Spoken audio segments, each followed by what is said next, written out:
Thì số pro nhưng mà chúng sau sụp hết mình đang nhận mình thơ vì tao bị hosting domain chẳng từ bốn thực ra mình tin cho mình domain sẵn chẳng nhưng vậy chúng kêu là vì rồi domain thu lấy chẳng nhưng rồi bạn ấy nhưng mà là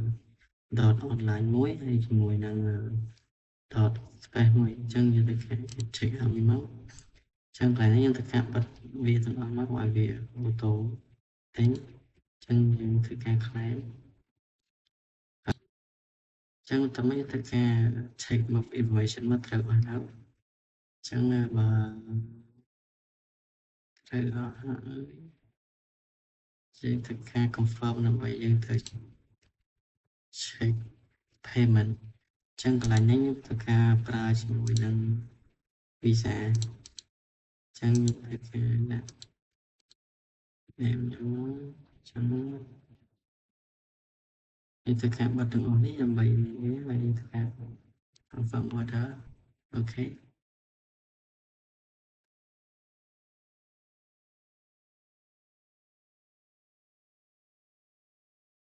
អញ្ចឹងម្ដងនេះយើង check ភាសាទៀតអញ្ចឹងមួយឆ្នាំអញ្ចឹងយើង check អស់ហើយអញ្ចឹងប្រកបទៅត្រូវហើយយើងធ្វើការ buy now មក pay now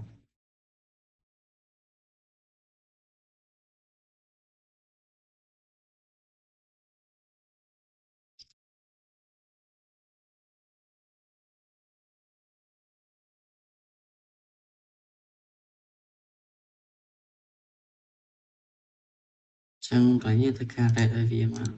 ខេបើយើងអត់ rate វាឲ្យយើងទៅមុខទេយើងការ rate ហើយយើងតែថាវីដេអូ domain បើយើងទិញមានតែប៉ុណ្្នឹងទេមកពេលយើងទិញ domain បានហើយយើងធ្វើការបន្តយើងធ្វើការតែជាមួយនឹង AWS ម្ដងជាងការចូលទៅកាន់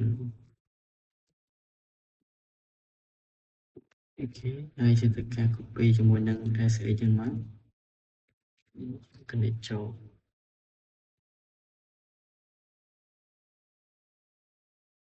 ចឹងបន្ទាប់ពីចូលហើយយើងធ្វើការចូលទៅកាន់ cd/ ជាមួយនឹង var/ ជាមួយនឹង www/ ហើយយើងធ្វើការលេងមកចឹងវា HTML យើងធ្វើការ ADIO បង្កើត folder មួយដល់ពេលហើយយើងដាក់ឈ្មោះយើងមកអញ្ចឹងដើម្បីស្រួលយើងធ្វើការចូលទៅកាន់ទីយើងវិញយើងដាក់កុំឲ្យខុស copy មកអញ្ចឹងយើងធ្វើការផាវាមក .online ហើយយើងធ្វើការ /1 html enter អញ្ចឹងយើងធ្វើការបង្កើតមួយទៀត kdio ដល់ p/ គេទៅ copy មួយទៀតមក dot store ម្ដងអូខេហើយយើងផាចូលមកហើយយើងដាក់/html នេះគ្នាហើយនឹង enter អូខេអញ្ចឹងcopy បានហើយ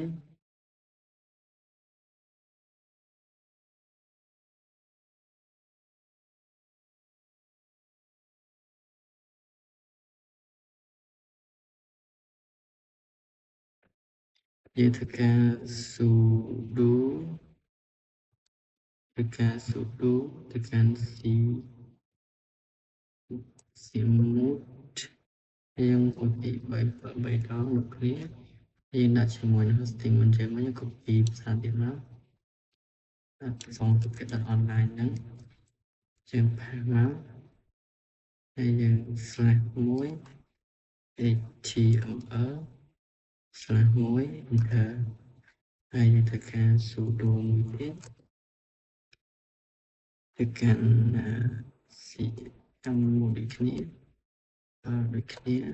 3ផាសចូលមកហើយយើងក៏ copy វាកុំឲ្យខុសហើយយើងធ្វើលុបចោលហ្នឹង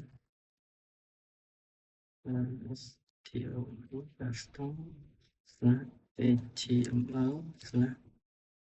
ហើយយើងធ្វើការ html គេថាអូខេ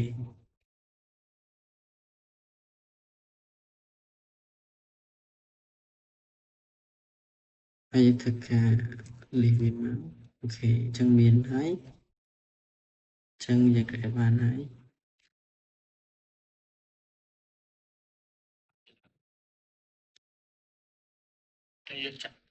ហើយតើយើងចូលទៅកាន់ file សាលាយើងវិញម្ដងអញ្ចឹងយើងចូលទៅកាន់ file សាលាយើងម្ដង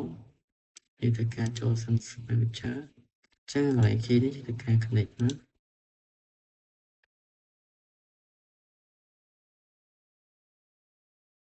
អូខេអញ្ចឹងចំណុចយើងឆាតថាចូលទៅកាន់ file web អញ្ចឹងអូខេចូលទៅកាន់ file web www អូខេអញ្ចឹងតើបើយើងចូលបានអញ្ចឹងយើងទៅការចូលទៅកាន់ online នោះអញ្ចឹងយើងចូលទៅកាន់ HTML ហើយយើងទៅការទាញជាមួយនឹង index យើងចូលមកតែ index ខ្ញុំបាន down មកអញ្ចឹងយើងទាញចូលនេះមកអញ្ចឹង index ទី1មាន2 file មានរូបធំមានវីដេអូមួយអូខេយើងចូលទី2វិញទី2មានដូចគ្នាទី2មានច្បាស់មួយអូខេចឹងហើយមិនហ្នឹងទៅគឺsudo ទៅកាន់ ch root យើងចូលទៅកាន់ cd /etc /ng inx/ ជាមួយនឹង its available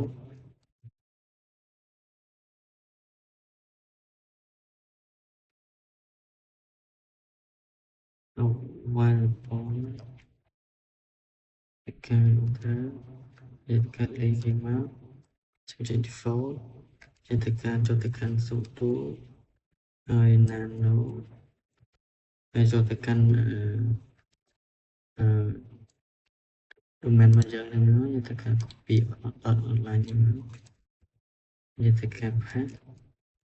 ហើយយើងទៅកាន់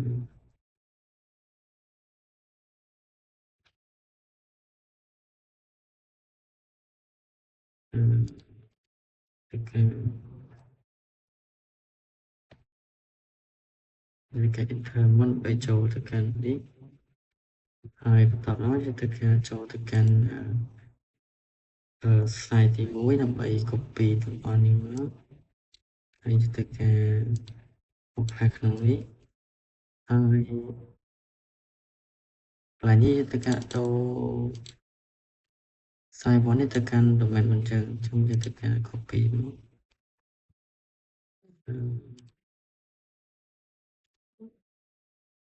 ដាក់ជួយយើង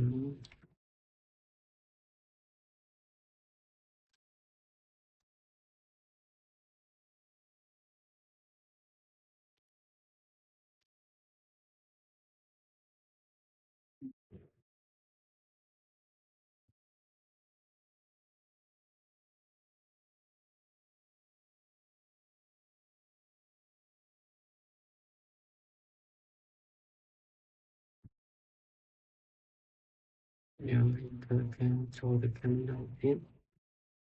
កា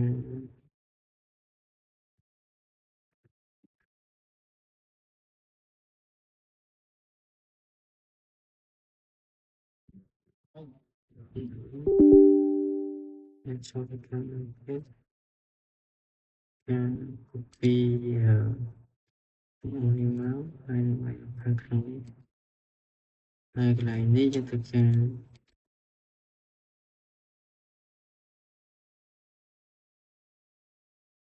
យើងទៅការដូរ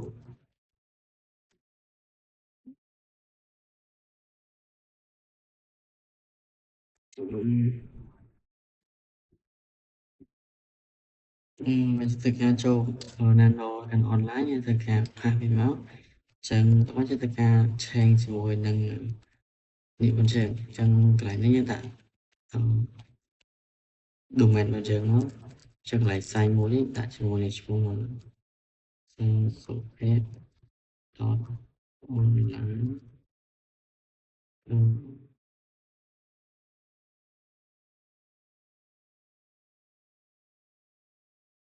សុភេទ .online ហើយកន្លែង site មួយនេះយើងដូរដែរ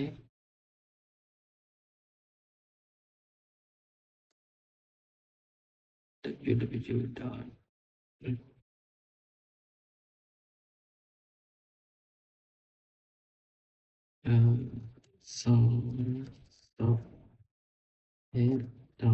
Online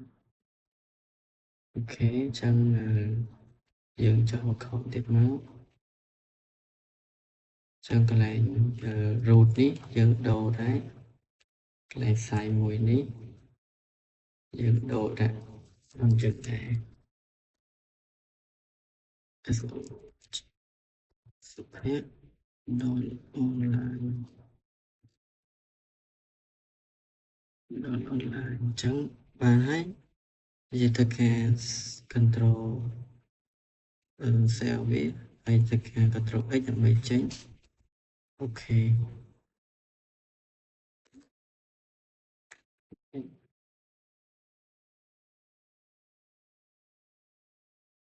អូខេ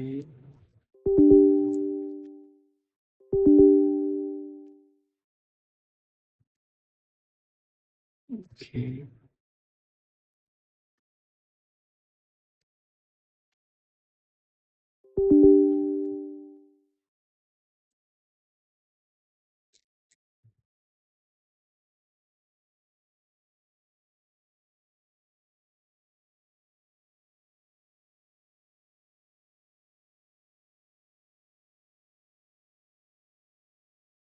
អូខេចឹងបន្ទាប់ពីបានហើយធ្វើការចូលទៅកាន់ sudo ម្ដងទៀតតែ sudo យើងចូលទៅកាន់ domain យើងមួយទៀតហើយ domain យើងនឹងឈ្មោះថា .store ចឹងយើងធ្វើការ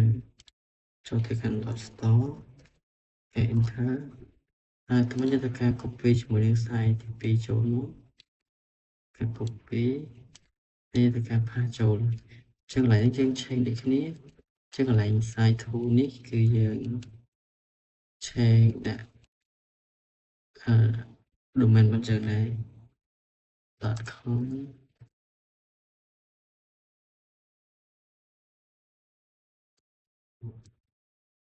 សុភេទ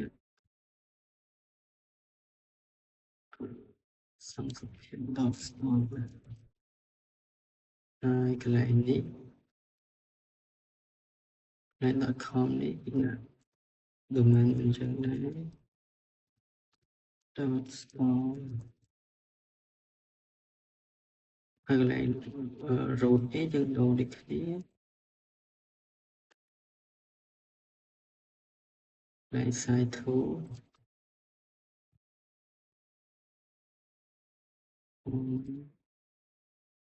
សុភេទ .store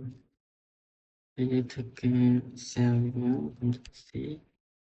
Ctrl+X វាសិនឲ្យវាចឹងកន្លែងយើងធ្វើការ copy មកហើយយើងធ្វើការ cd ឆ្អឹងសិនការ paste ហើយកន្លែង site មួយនេះយើងធ្វើការដាក់ជាមួយនឹង file domain របស់យើងចឹង domain ចឹង domain ទី1យើងដាក់សុភេទ .online អូខេយើងធ្វើការ enter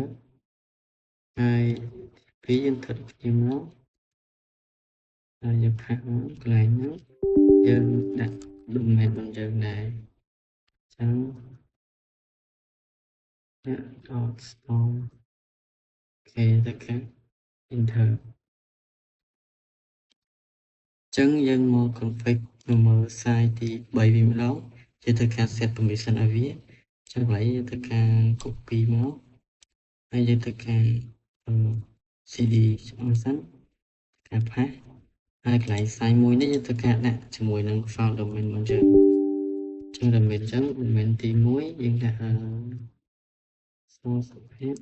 dot online. Ok, bây giờ cái enter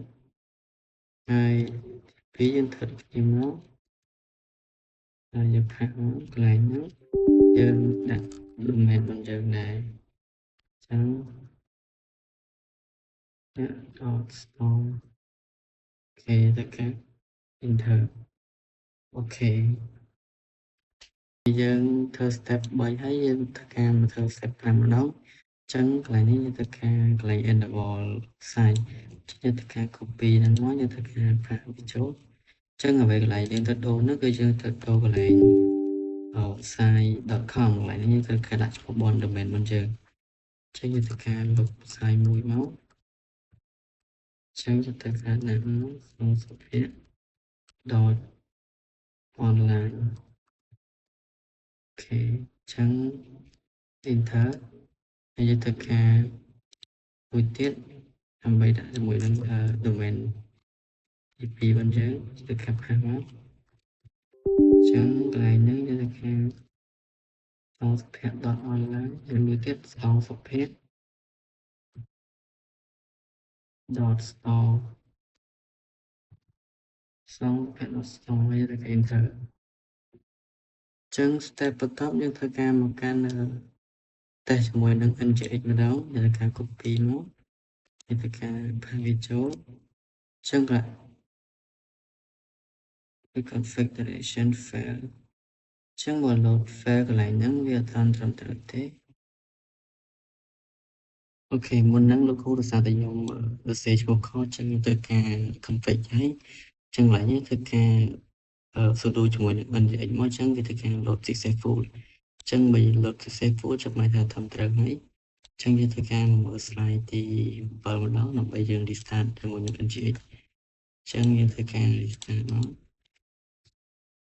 អូខេចឹង restart បានហើយ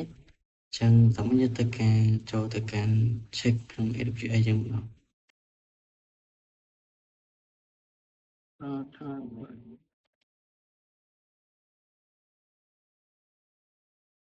អូខេចឹងតើយើងចូលជាមួយនឹង route 3ហ្នឹងមក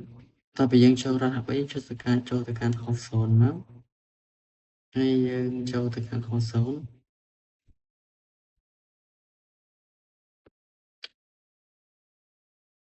តើបើយើងចូល host zone នេះគឺការ create ជាមួយ host zone 3មកចឹងកន្លែងនេះដាក់ជាមួយនឹង domain របស់យើងមកចឹងយើងចូលជាមួយនឹង public host zone គេទៅការ create មកអូខេអញ្ចឹងសម្រាប់នេះយើងធ្វើការคลิกមកហើយដើម្បី copy ជាមួយនឹងលោកវិញដើម្បីដាក់ជាមួយនៅក្នុង AWS អូខេអញ្ចឹងយើងធ្វើការយកជាមួយនឹងនេះមកដាក់ជាមួយក្នុង domain ហ្នឹងមកចូលនេះ online អញ្ចឹងយើងធ្វើការមើលសិនវា online ទៅនេះយើងធ្វើការផាសជាមួយនៅក្នុងយើង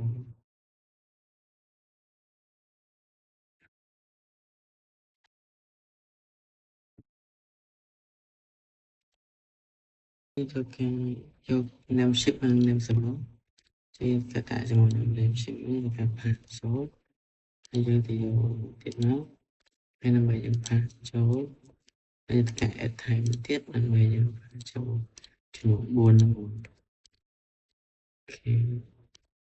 ផាសចូលអូខេអញ្ចឹងតើបើយើងផាសបានហើយយើងកុំភ្លេចចុច tick មក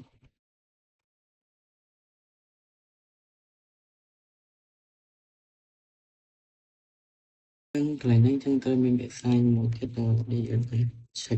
checker ចឹងកន្លែងនេះយើងអាច check ជាមួយនឹង DNS យើងបាន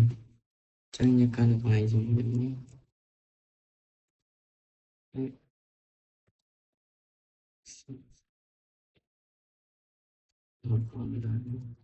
ខេចឹងដោយសារតែវាអត់តាន់មានទេចឹងធ្វើម៉េចយើងត្រូវការចូលទៅកាន់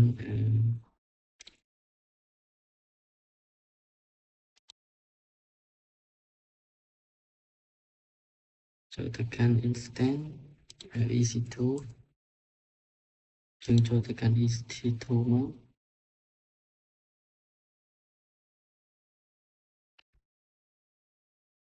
យើងទៅកាន់ចូលទៅកាន់ instinct ហើយយើងចូលទៅកាន់នេះដើម្បី copy public IP reform ហើយយើងចូលទៅចូលទៅកាន់route វិញ route 3អូខេចូល route 3ហើយយើងចូលទៅកាន់ hostel វិញជាទៅការ create អានឹងដាក់ដើម្បីចូល create ឲ្យវាចឹងជាទៅការ create hostel web យើងចូលទៅកាន់យើង create hostel ចឹង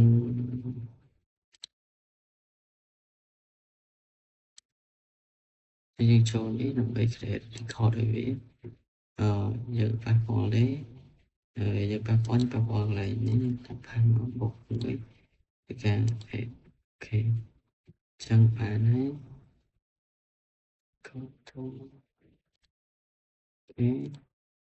ចឹងយើង edit ចឹងបានហើយ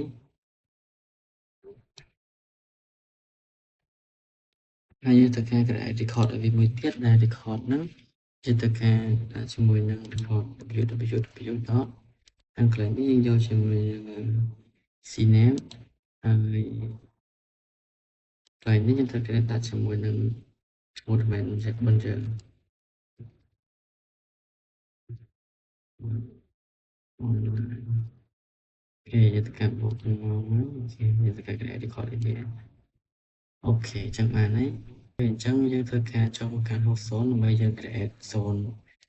ថ្មីមួយទៀតដែរ domain ថ្មីមួយចឹងគឺឈ្មោះ zone សុភ័ក្រ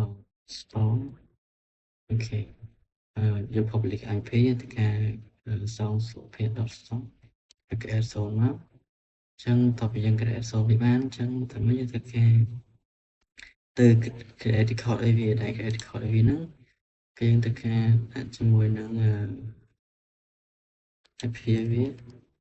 IP ហ្នឹងយើងធ្វើការដាក់មកអូខេយើង create ហើយតមកយើងធ្វើការ create ជាមួយនឹង record ទៀតដែរ record ហ្នឹងយើងធ្វើការដាក់ជាមួយនឹងវាដកជាមួយនឹង CNAME តែកន្លែងហ្នឹងយើងត្រូវដាក់ឈ្មោះ domain របស់យើងដាក់មកសុភ័ក្រ .store នេះការមកនេះគ្នាទៅការ create ចឹងតទៅយើងហើយអស់ហើយចឹងកន្លែងហ្នឹងវាយើងបានហើយអស់ចឹងយើងទៅការមក check up ជាមួយនឹង DNS check up វិញចឹងយើងទៅការ search មកចឹងកន្លែងហ្នឹងវាអាចនឹងអត់តាន់ដើរលឿនយើងចាំអាច20ទីទៅកន្លះមកតែយើងអាច check ជាមួយនឹងនេះបានសុខ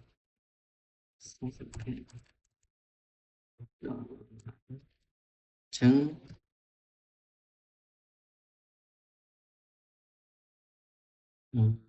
yes កន្លែងហ្នឹងយើងសារតែក្នុង DNS នេះវាអត់តាន់សូយើងតែពេលយើង search មកចេញមកអញ្ចឹង website ទី1យើងគឺដើរហើយអញ្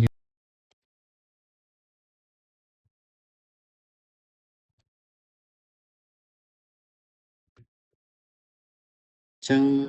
ដោយសារយើងអត់ដើរដោយសារតែយើងតាមបាន add domain ឲ្យវាអញ្ចឹងយើងត្រូវការចូលទៅកាន់ domain នេះយើងត្រូវការដូរទៅកាន់មួយទៀតសុភ័ក្រ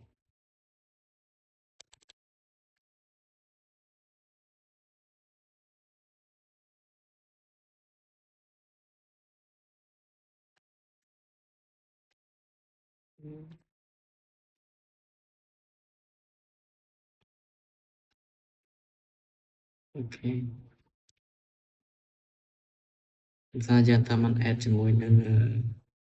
name server ឲ្យវាអញ្ចឹងយើងត្រូវការយកជាមួយ CNAME មកអញ្ចឹង CNAME នេះយើងត្រូវការទៅចូលទៅកាន់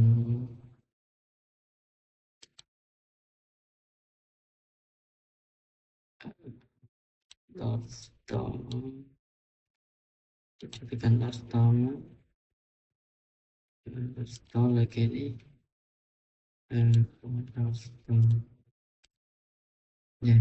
យើងត្រូវការ copy ម្ដងមួយមកដើម្បីដាក់ចូលក្នុងនេះ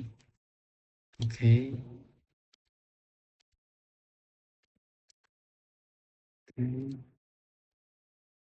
add មួយទៀតមកអូខេត្រូវការ copy មួយទៀត Hai giờ lịch thành phố hai lại nhân dân trang thì tịch tới